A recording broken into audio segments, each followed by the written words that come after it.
வயநாடு நிலச்சரிவில் சிக்கி உயிரிழந்தோரின் எண்ணிக்கை இன்று 338ஆக உயர்ந்துள்ளது. 4வது நாளாக மீட்புகள் தொடர்ந்த நிலையில் 4 பேர் உயிருடன் மீட்கப்பட்ட சம்பவம் நெகிழ்ச்சியை ஏற்படுத்தியது. இதனிடையே வயநாட்டில் தொடர்ந்து மழை பெய்து வந்ததால் மீட்பு பணியில் சிரமம் ஏற்பட்டது. செய்தியாளர்கள் சிவசபாபதி, கார்த்திக் வழங்கிய தகவல்கள் இவை. கேரளாவில் நிலச்சரிவு ஏற்பட்ட முண்டக்கை, சூரல்மலை பகுதிகளில் இன்று 4வது நாளாக மீட்பு பணி தீவிரமாக நடைபெற்றது.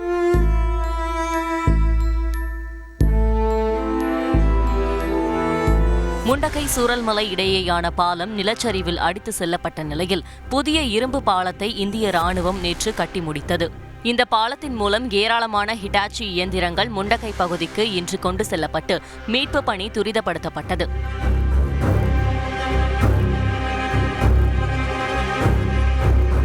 இதில் ஒரு வீட்டின் இடிபாடுகளுக்கு மத்தியில் ஒரே குடும்பத்தைச் சேர்ந்த 2 பெண்கள் உள்ளிட்ட 4 பேரை 4 நாட்களுக்கு பிறகு இந்திய ராணுவம் இன்று உயிருடன் மீட்டது. மேலும் நிலச்சரிவில் சிக்கியிருக்கும் உடல்களை கண்டுபிடிக்க தெர்மல் ட்ரோன் கேமராக்கள் மற்றும் மோப்ப நாய்கள் ஈடுபடுத்தப்பட்டு உள்ளன.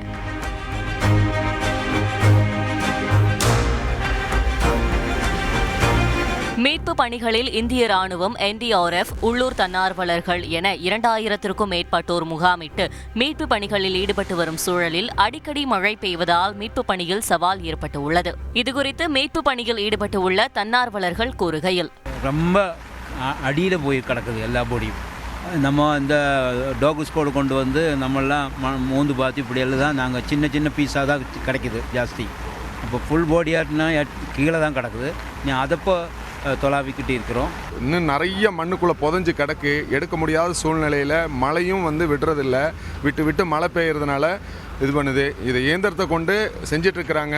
எங்கள் வந்ததுக்கு எங்களால் ஆன பணியை நாங்கள் செஞ்சிட்ருக்கிறோம்.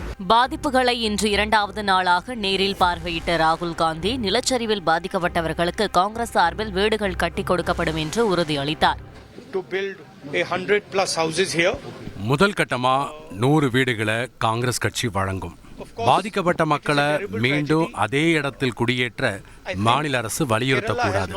அவங்க விரும்புகிற பகுதியில் குடியேற அரசு அனுமதிக்க வேண்டும். நிலச்சரிவால் பாதிக்கப்பட்ட மக்களுக்கு உதவும் விதமாக நடிகை நயன்தாரா, விக்னேஷ் சிவன் தம்பதி 20 லட்சம் ரூபாய் என்று நிதியுதவி வழங்கியுள்ளனர். இதேபோல முன்னணி நடிகர்கள் சூர்யா, கார்த்தி 50 லட்சமும், மம்முட்டி 35 லட்சமும், பகத்வாசல், கமல்ஹாசன் தலா 25 லட்சமும் நிதியுதவி அறிவித்துள்ளனர். இதனிடையே பாதிக்கப்பட்ட மக்களுக்கும் மீட்பு குழுவினருக்கும் உதவும் வகையில் BSNL நிறுவனம் வயநாடு முழுவதும் இலவச அழைப்புகள் மற்றும் டேட்டா சேவையை அறிவித்துள்ளது. சிவசபாபதி, மீட்பு பணி தற்போது எந்த அளவில் உள்ளது? மழை காரணமாக இடையூறு எதுவும் ஏற்பட்டதா? இது பற்றிய கூடுதல் விவரங்களை சொல்லுங்க.